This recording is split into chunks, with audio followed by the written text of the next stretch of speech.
Já coloquei live. Hi, everyone.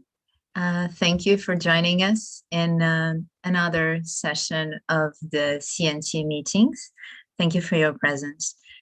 Today we will learn about interpreting boulder deposits related with extreme marine inundations with Maria Alexandra Oliveira. She is a postdoc researcher at C3C, and thank you, Maria Alexandra Oliveira, for accepting our invitation to be invited speaker.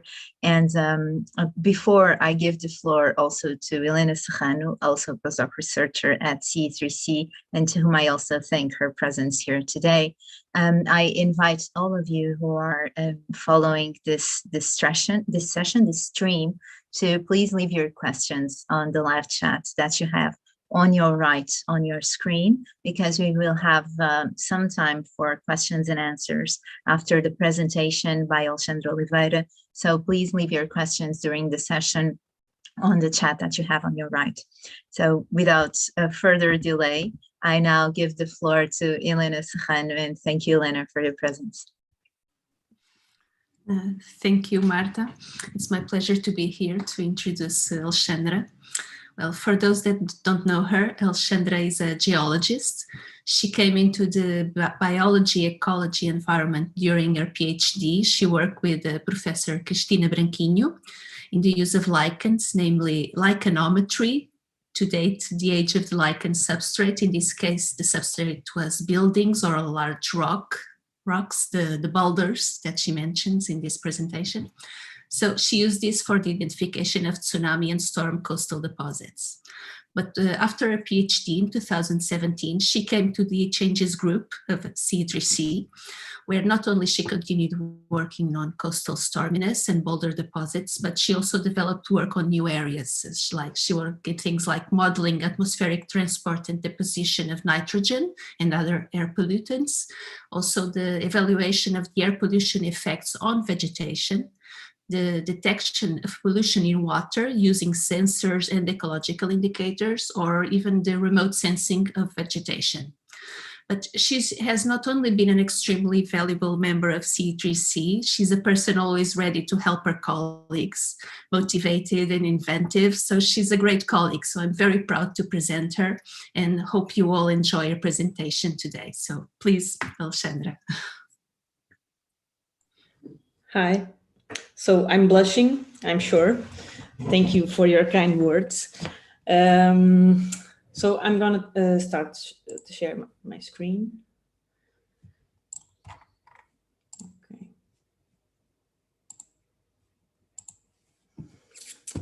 And hope it's in presentation mode. Okay. Hi, everyone. Thank you for being here. So I'm going to talk to you about some of the work that I developed during my PhD, which was mostly about coastal boulder deposits related with extreme inundation, which can be either storm related or tsunami related. So, well, although this work was mostly done during my PhD, I think it's important to acknowledge the awesome research group that I worked with while I was in Instituto de Luís, and also the researchers from eChanges that helped me with lichenometry, as Helena said, and also close friends and family. All these people helped me not only during precious fieldwork assistance, but also by participating in several discussions concerning the contrasting results or confusing results that we had during the 7-year work. So just a brief outline of this presentation. I will start by giving you some important definitions and then explain how we identify boulder deposits associated with extreme inundations. Then I will briefly describe the methods that we can use to determine wave parameters, which includes wave height and direction, and to estimate the age of the deposits. Afterwards, I will briefly show you present-day boulder deposits, which have known storm or tsunami origin and can help us in clarify the origin of paleodeposits that we don't know the origin of. Afterwards, I will show you the results that we obtain by applying these methods to a boulder deposit close to Ericeira in the west coast of Portugal. And then I will show you some preliminary results of boulder modeling, of tsunami modeling, and also matching against historical records of the 1755 Lisbon tsunami. Finally, I will try to summarize major findings.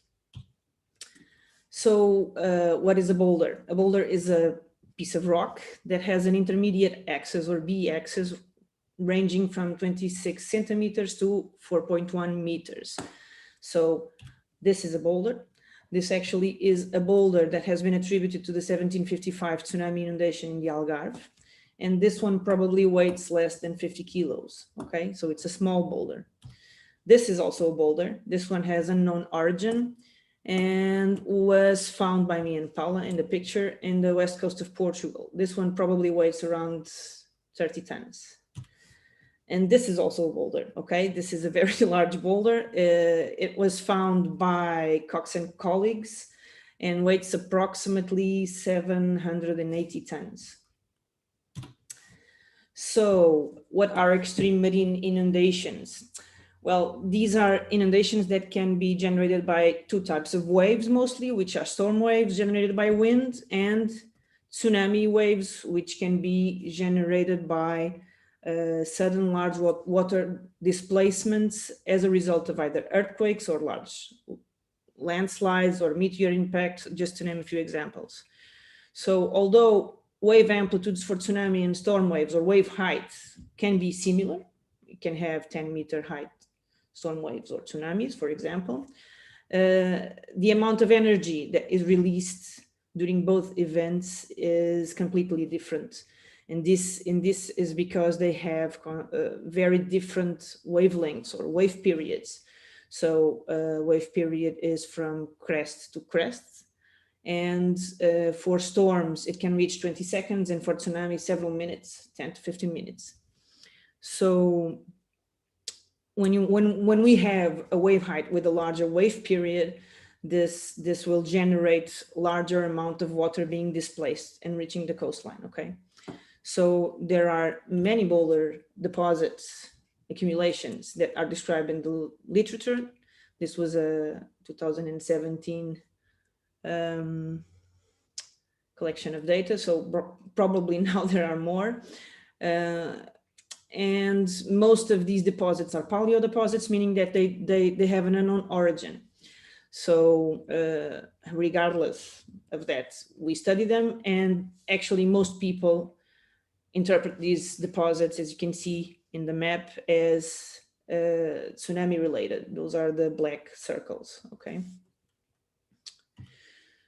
So how are they formed? This is a very important question. They are formed by or produced by the breakdown of rock layers along joints. So in this picture, this is the same. This is the same region. It's a picture and actually a orthophoto, and you can see joints that cut through the layers. And you can also see to your left flip boulders, those two flip boulders. And to your right, you can see, you can clearly see joints forming a well-defined network of different sets, okay? And these generally are wider towards the cliff edge due to rock decompression, okay? It's sort of like a cake sometimes.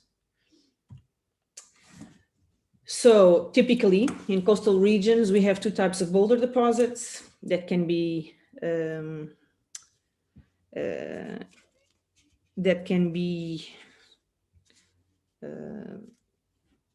bit confusing, but what differentiates both type of deposits is the what generates the movement. So we have rock falls that are generated by gravity.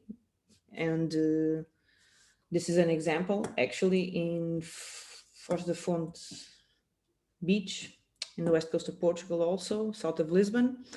And We have other types of deposits, which are those transported by waves against gravity. And this is an example of boulders transported against gravity. And this is the same picture that I showed you before. Those are the boulders. They are turned upside down. The in situ layers, I don't know if you see my mouse, I hope so. So this is, thank you, Martha. So this is the in situ layers. And you have two layers here. They are different, and we find them over here. So based on this, we know that they were originated further down from where they are now placed. And we can see that they are turned upside down. So they were rotated and pushed upwards by the only possible mechanism, which is waves. Okay. So what are the criteria for we to differentiate both type of deposits? We start with rock type, and we identified the outcropping rock type and look for matching rock types in the boulders. This is an example of a boulder accumulation, and you can see, I hope you can see three types of rocks. This is limestone with surface sculpturing, okay? The same one here, you can see the similarities in the surface of the boulders. And these are derived from the only possible layer at this location that has this surface sculpturing, which is full of holes, okay? Another example is this reddish coarse sandstone. The only layer at this location that could produce this type of boulder is this one. And finally, we have a crystalline limestone with no surface sculpturing that usually generates very large boulders. And this is the only layer capable of generating such large size rock particles.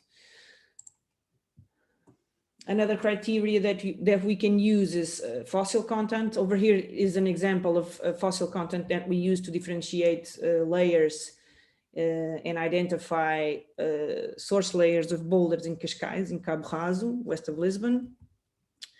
Also in Cascais, okay, and here is a rudist at the top.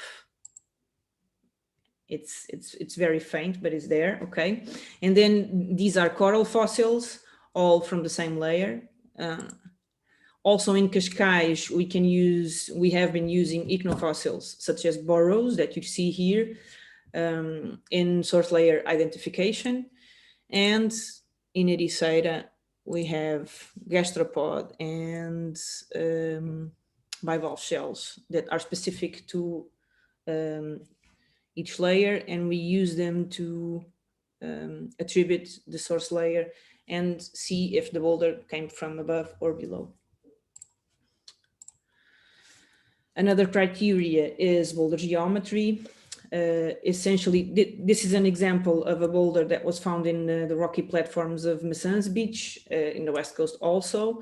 So this was this boulder was dislodged during the storm in 1973, and I believe that it has been washed away during the 2013 and 2014 major storms that reached the West Coast of Europe. So this boulder is this is a boulder socket. Okay, it's where the boulder was originally placed, and we identified this socket based on boulder geometry, which means that the sizes of the edges and the layer thickness. And furthermore, we also used some iron incrustations that matched in the socket and in the boulder, so allowed us to reconstruct the movement, which was similar to the one that I showed you before, rotation and pushed upwards. So once we identify the boulders and we measure them, we try to estimate what were the wave parameters that generated that movement. So starting with the wave height, okay, it is inferred based on flow velocity, and there are many straightforward solutions or numerical solutions that use energy balance equations. These equations essentially balance relevant forces that act on a boulder as a result of overlying water flow.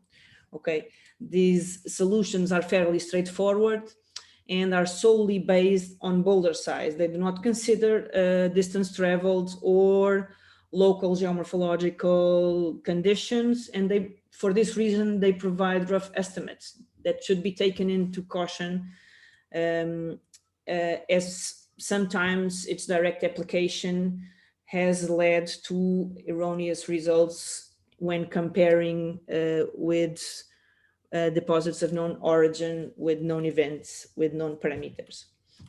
So these solutions, these many solutions have different levels of complexity. So we have solutions for parallelepiped boulders that are submerged in water or subaerial, partially exposed or limited by joints, or wedge-shaped boulders located at cliff faces, or notched cliffs, boulders in horizontal surfaces, or including slopes. So there are many solutions. We've tried all of these and more, and actually we arrived to the conclusion that the solution that provided better results was fairly simple, and was one by Nandazen and colleagues that considered slope and nothing else for a parallelepiped boulder. That's what we mostly have in the west coast of Portugal. So after we determined the wave velocity using these simple equations that consider only boulder size, boulder density, and constants. Yeah, that's it. So it's very simple to apply. So after we determine wave velocity, we then use these expressions to compute wave height for tsunami and for a broken storm wave. And we use broken storm waves because most of our boulders are located above the relative mean sea level, above the mean sea level. So the wave must be broken when it reaches these locations.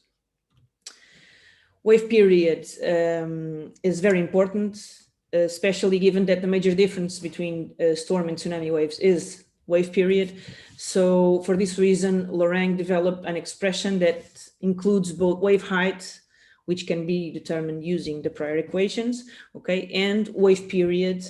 And both of these parameters together better reflect the wave competency, and for this reason they are named wave competency approaches.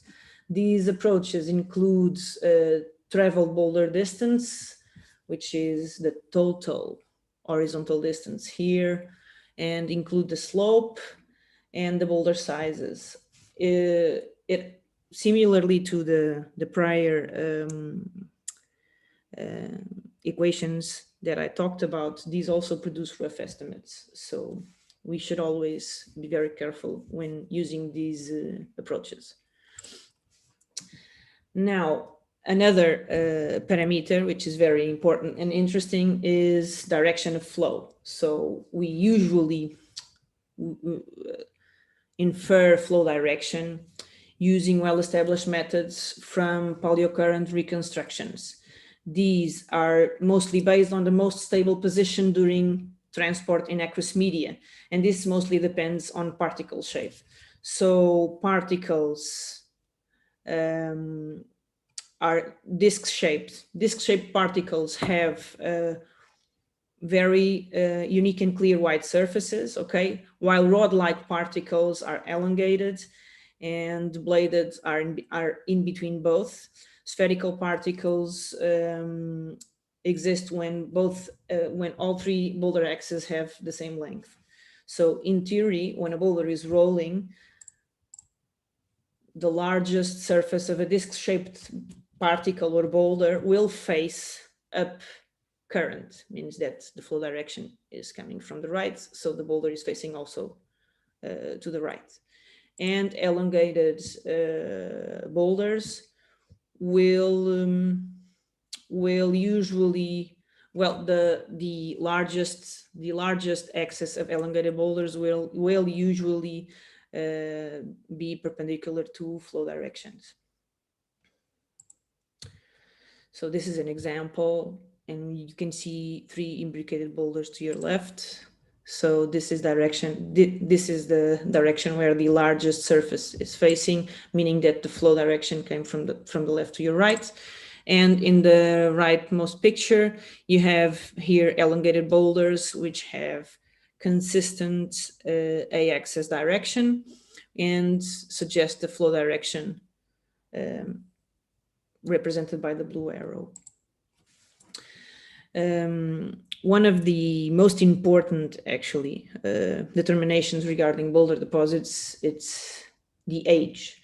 And this is important for several reasons. One is that it can help us identify the event by overlapping the information obtained from the boulder deposit with historical or even instrumental records of extreme inundation.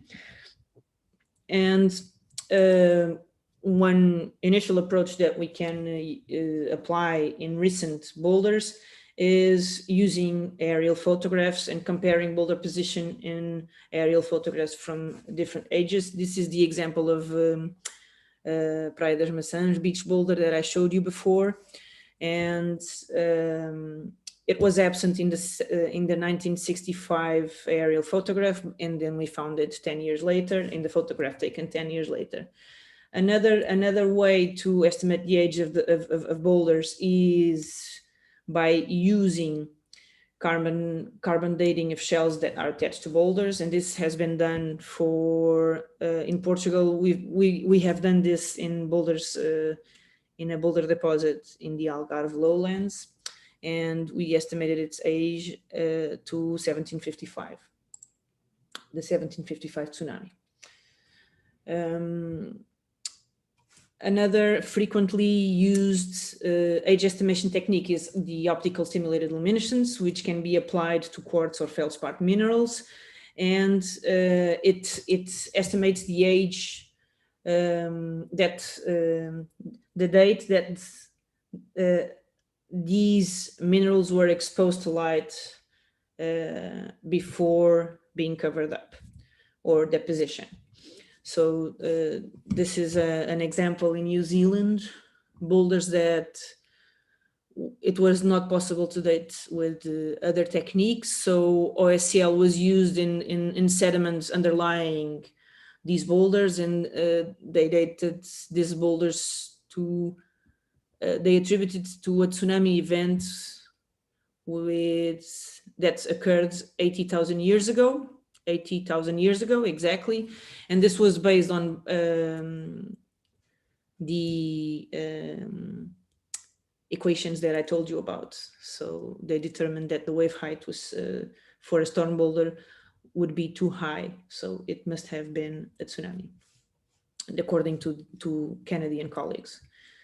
Another technique that we used, we are fans of this technique, we love it, is lichenometry. And this technique is based on the relationship between lichen size and age, and we have successfully applied this technique in a deposit in Portugal. So the only issue here is that lichen growth rates are species specific. Sorry. Lichen growth rates are species specific, and they are also influenced by temperature, moisture, rock type, and competition between different species, or the same species actually. So in order to use this technique, we have to develop lichen growth curves, and they must be species specific, and also built in a setting that is identical to the ones that we are studying. So we must search for lichens in surfaces of known age in similar settings to the ones of our boulder deposits. And I will show you the results later in this presentation. A very important part of our work when studying paleo deposits is the study of present day analogous. So these are deposits that are generated today by events of known origin, and we can compare these deposits with our poly deposits, and this helps to identify the origin. So in what concerns storm deposits, there is a diverse morphology of boulder accumulations. There can be boulder beaches, boulder ridges, boulder clusters, or even isolated larger boulders, and they usually develop in preferential geomorphological settings. So boulder beaches, you can see an example to your upper right. Boulder beaches, this is in Galicia. Boulder beaches are restricted to embayments. Boulder clusters are frequently found in intertidal rocky platforms. There is you can see here. And cliffs, this here in, cliffs, mostly hold shore parallel boulder ridges. As you can see here, this is in Ireland. And usually no, but well, most frequently storm-related boulder deposits show an internal organization, and boulder faces usually deep seawards. You can see here that there is a preferable orientation of boulders, and also usually there's a clear landward finding trend, and meaning that boulder size decreases further inland, is larger close to the coastline, and it decreases further inland. In what concerns, so there's a mistake here, just replace storm by tsunami. Okay, so present day tsunami deposits, we can consider historical tsunamis of known origin also as present day analogous. And to your left, you have example of historical boulder deposits in Japan. And you can see that they mostly comprise fields of scattered boulders with no internal organization, and sometimes large isolated boulders. To your right is a field of scattered boulders generated by the 2004 Indian Ocean tsunami in Thailand. And you can see the difference between the before orthophoto and the after orthophoto.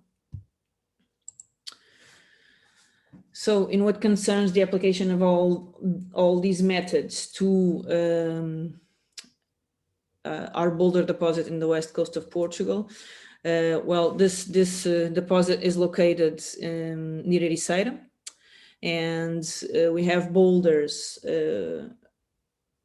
approximately 50 kilometers northwest of Lisbon, and we have boulders in the north and south of Praia dos Coxos Beach. So this coastline is exposed to higher energy swell, and you can see in this histogram below that this depicts hindcast wave regime in the past 60 years, and you can see that the higher, this is here, higher and longer waves, okay, preferably travel from the west to northwest. This is from 240 to 300 degrees north. And in this location, we identified approximately 1,600 boulders that showed evidence of transport against gravity. As I said before, these are subdivided into, they can be found both north and south of the beach. So we measure the position, the size, axis direction, and surface depth of all the boulders. And based on this, we can tell you that boulders can be found between 4 and 13 meters above mean sea level, and that they reach up to 50 meters inland and weight up to 30 tons. So this location is a rocky coastline. It is sediment starved, so there's little sand around, and it's cut in sedimentary layers that are slightly tilting towards south, I'm sorry. Then, and boulders are mostly made of limestone, but they also include sandy limestone and sandstone rock types that are derived from these two units, unit C and D. And they accumulate on the top of ramps. As you can see here, this is a cross-shore profile of this section. These are units C and D. They also accumulate on top of low-lying cliffs. This is an example here, a cross-shore profile also, and also over stepped platforms, as you can see here. So by looking at all those proxies, all those methods that I talked about, we can see that a clear size grading can be seen. This is the distance from the coastline, and the vertical axis is the height of emplacement. And boulder mass is represented by the sides of the bubble. So we can clearly see size grading inland, and this can be observed in both north and south deposits. Okay.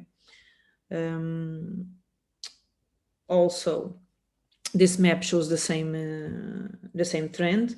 Larger boulders, which correspond to the reddish polygons, are further closer to the coastline and at lower altitudes. And as we move upwards, they become yellowish, greenish, and finally blue.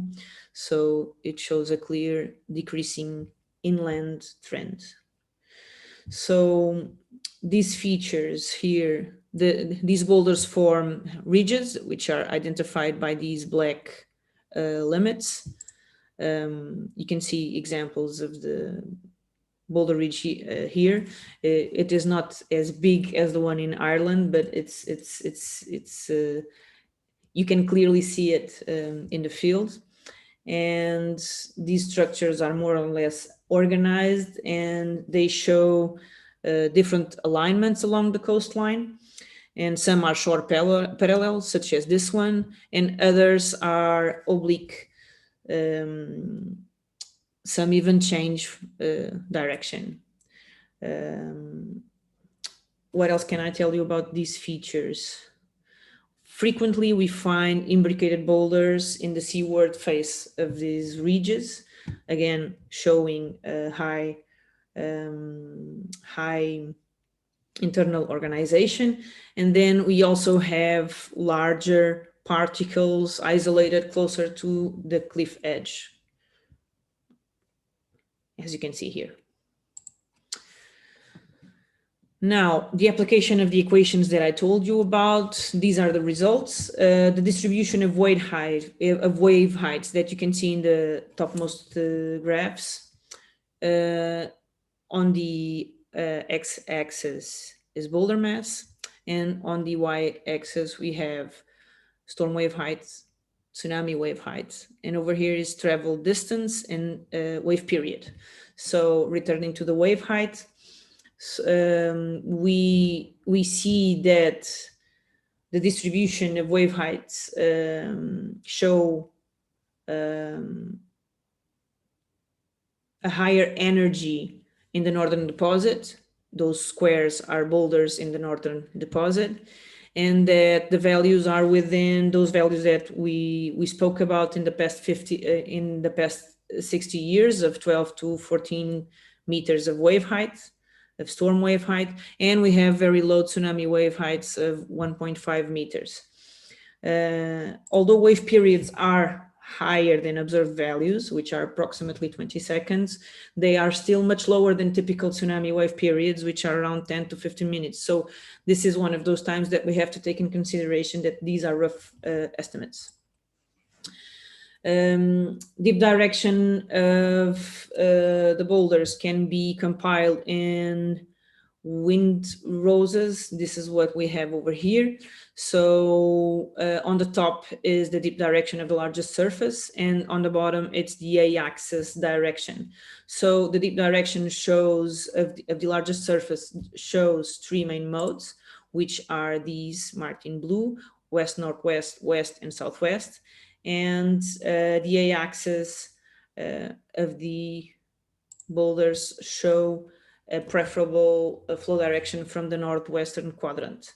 So this one is an opposite direction, and this one is perpendicular.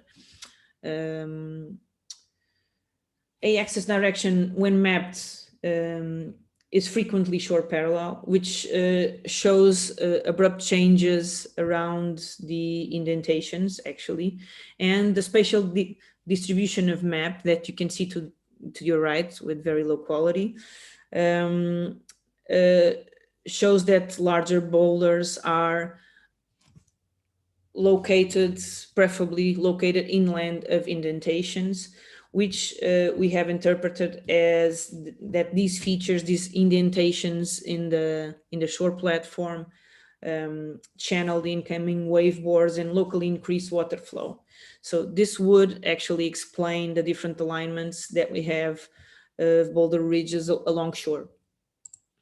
And this is an interpretation of the flow that we interpret that has generated these features. So we assume that flow direction reaching the upper part of the platform is controlled by local geomorphology or these indentations. Age estimation of these boulder deposit was based on both optical stimulated luminescence of marine sands that were found beneath a boulder within a ridge. And these were estimated as 230 and 290 years, which perfectly overlaps the 1755 tsunami, and also based on lichens colonizing some of the boulders. So lichenometry results mostly suggest that boulders are very young. They at least, most of them are younger than 200 years. And coincidentally, boulders older than 1755, which means to the left of this gray solid line, are very rare, and they are generally located at higher elevations or are larger. And we think that this might be related with the 1755. This absence of boulders is related to the 1755 tsunami in this region. So to see if this is something that we could work with, we looked at historical records of the 1755 tsunami inundation and searched for the reach of the waves at the coast, which is run up. It's not the same as height. In general, these are the values that we got from historical records. And in general, we can see that the run up decreases towards north. And that shows consistent wave heights in all locations, in all low-lying areas in the Algarve, and reaches maximum values in cliffed coasts further south, and then decreases towards north, always showing maximum values in cliffed coasts, which contrasts with usually lower values in low-lying areas. So there was also something interesting, which is the abnormally high value in Porto Novo over here that reached 20 meters. This is again based on historical records, and to see why that happened, we worked with Joaquim Luís from the University of Algarve, and he made some tsunami modeling, considering a tsunami source located in the offshore of Portugal in the Horseshoe Fault. So within the simulation, Joaquim Luís placed virtual tide gauges, which are all these, along the coastline, and preferably overlapping locations with historical records of inundation. So we could evaluate if these results make any sense. So this is an animation of the tsunami modeling. This was kindly given by Joaquim Luís. And you can see the wave traveling. Let's just wait a minute and it will start again.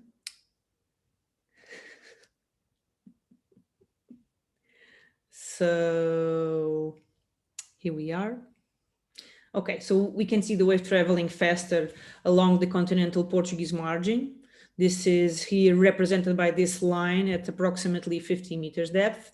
And then it slows down over the shelf. We'll have to wait a bit and see it again. It slows down over the shelf, which is this region here, and it's shallower. And it changes direction. So it's faster along this line and it's lower here. And then it changes direction and reaches this coastline with opposite directions, okay? This is very interesting.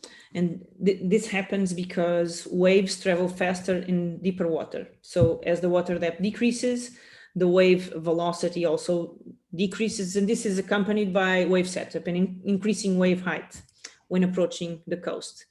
So the wave travels at lower velocities over the shelf. It's faster offshore along the continental margin, and the same wave front, as you've seen before, traveling from opposite directions, overlap, reaching maximum water levels here. So despite of the height of the first wave, which is the blue one here, so this is arrival time and this is water level. So although in Porto Novo, the first wave was low, actually the water setup resulting from convergence rendered maximum water levels at this location. The same thing happens in the Ericeira coastal stretch, although values are a bit lower. So concluding, this boulder deposit in Ericeira is very recent. It is mostly younger than 200 years, and all the evidences that we got indicate that it is storm related. However, the scarcity of boulders older than the 1755 tsunami, and the fact that these boulders, these older boulders, are generally larger or located further inland or higher up, suggests that the 1755 tsunami could have imparted an erosive signature to this deposit by removing pre-existing boulders prior to tsunami inundation. We also demonstrate that local geomorphology has a major influence in boulder transport and deposition, and these can be seen by the influence of natural indentations that act like channels, and also by that regional geomorphology, in this case, by the presence of the shelf and shape of the shelf, controls the tsunami wave direction, which can reach the same coastline. This is again, I'm sorry, and which can reach the same coastline with opposing directions. So, taking this in consideration, we have to keep in mind that flow direction inferred from boulders may not represent wave properties, okay? And that for each specific boulder deposit, we should take a look at regional and local geomorphology when evaluating flow direction based on boulder properties. So finally, what is all this for?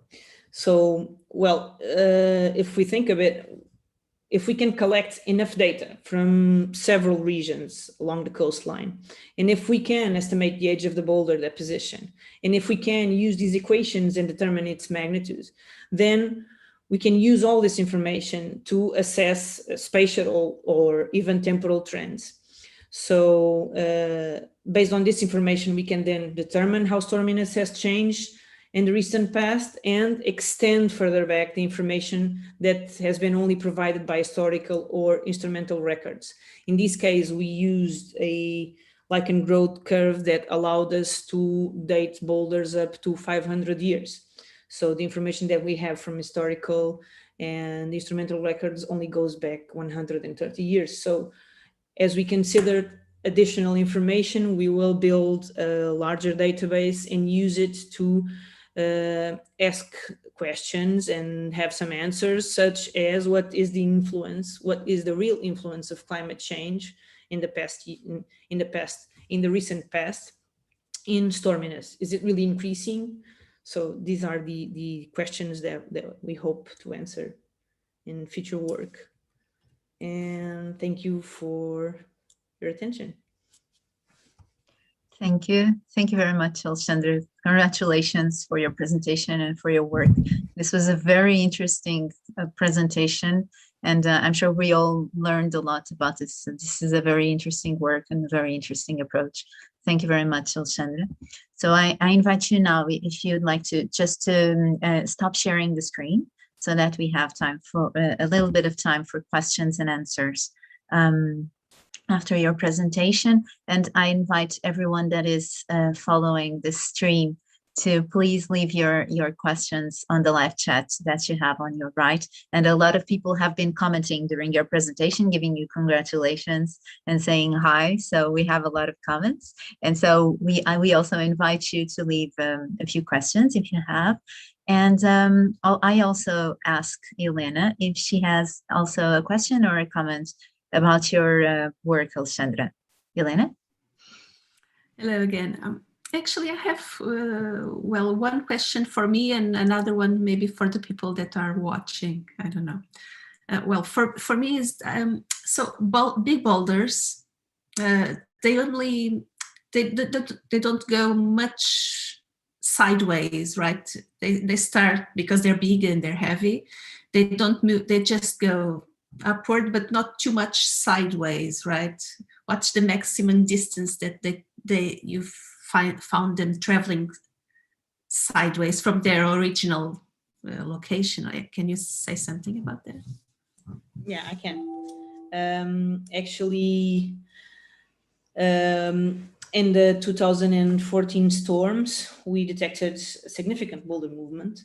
And the most significant was actually alongshore or sideways, as you put it. Yeah, and it was about, we could track one boulder for over 100 meters, but many were washed out. So probably they move longer distance than what we believe. In this particular case, this happens because we believe that boulder transport here occurs in two different ways. One is cross-shore transport, which is when they are pushed upwards and rotated.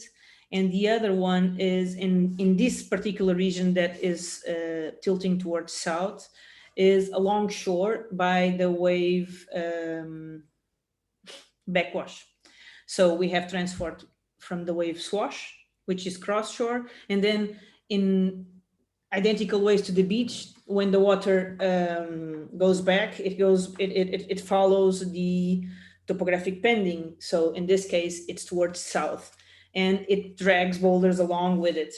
And that is the reason why we have imbricated boulders in the seaward ridges, because they are pushed with a constant flow along the shore platform. I don't know if I answered your question. I did? Okay. Yes. So go up, pushed by waves, but then gravity helps to move also a bit sideways. Okay. Now, if I can, my second question was maybe for, I know, but maybe the others don't. When you use lichens to measure the age of the boulders, can you explain a bit more what you do to measure, what you compare? Just quick. Yeah.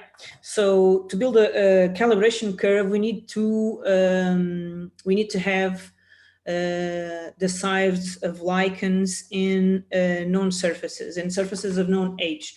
So in a nutshell, what we do is we use the 5 largest lichens in a surface, because when the surfaces are absolutely colonized by many lichens, we need to pick the oldest one, obviously, because we want the age of the first lichen that appeared, not the one that appeared yesterday.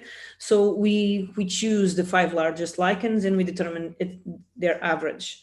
And we do this both in the boulders. Each boulder has 5 lichens that are averaged. And we do the same thing in our control surfaces, which means that given that we have to maintain the setting, we do it in coastal forts, limestone rocks in coastal forts, or rock falls of known age, and we go there and you see if the lichen is there, and if it's there, we measure it, and then we have a curve, which usually which relates lichen size and age, and I don't have one here, I'm sorry.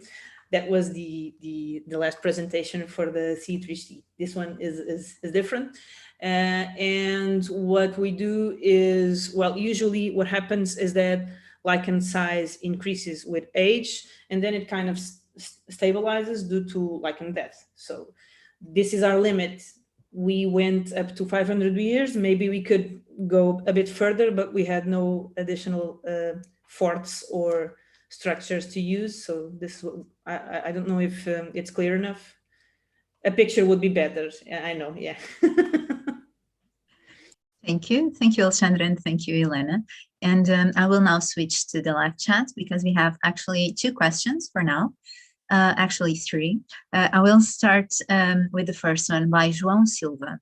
João asks, are these results relevant and usable by civil protection with respect to the effect of future storms in this type of environment? Yes. Do I need to explain further? Yeah, of course. So if we can determine magnitude or height, we can easily, if we have an age that goes with it, and if the data set is big enough, we can know maximum storms that reach the coastline and use those values to manage the coastline. Or we can use statistical modeling such as extreme value, generalized extreme value, and determine the wave height that occurs once in every 100 or 200 years. So this information is usually used for coastal management. So yes, it would be very relevant for the, yeah. Thanks, Alexandra. And now so these 2 questions are related, so I will ask them together, are by Cristina Branquinho. So she asks, how can we measure if the boulders were washed out? And can we measure the fundo, the bottom? So yeah, so I translated from Portuguese. Okay, how do we know if they were washed out? Well, we could take a look at, I don't know if I understood correctly. Marta, you want to say something? Yeah, so I will just repeat because the first question was, how can we measure if the boulders were washed out? So how can we know if they're washed out? I believe that's the interpretation. Okay, so the only way to find that they were washed out is either by monitoring the sites and find that boulders are missing. So if no one picked them up, they probably were washed out, and they are very heavy, so probably no one picked them up. And another way is to actually look for boulders or boulder accumulations below the water. But, well, I would find that very challenging. Yeah. Okay, thanks, Alexandra. So probably the first approach would be more feasible. Thank you. So for now, we don't have more questions on the live chat. We do have several people congratulating you for your excellent work. I'm quoting here some of the comments and saying thank you for your presentation. So I also take these words and make them mine as well, and thanking you again for the presentation. And I would say, because we are also approaching the time that we usually end these CNC meetings. If we don't receive further questions, I believe they can also contact you afterwards, right? If they have further questions. And I would suggest that we wrap up for now. I don't know, Elena, if you have any further questions or comments. I'm seeing that you're nodding no. So thank you. I would start by thanking Alexandra again for accepting our invitation to be invited speaker. Congratulations again. It was a very nice presentation. Thank you, Elena, also for being here and for your kind words in the beginning and for your presence throughout the session. And thank you, Mariana, who is here on the backstage ensuring that everything goes well with the YouTube connection. And thank you all that have attended this webinar. Thank you very much for your presence, for your comments and questions, and stay tuned for the future events that we will have at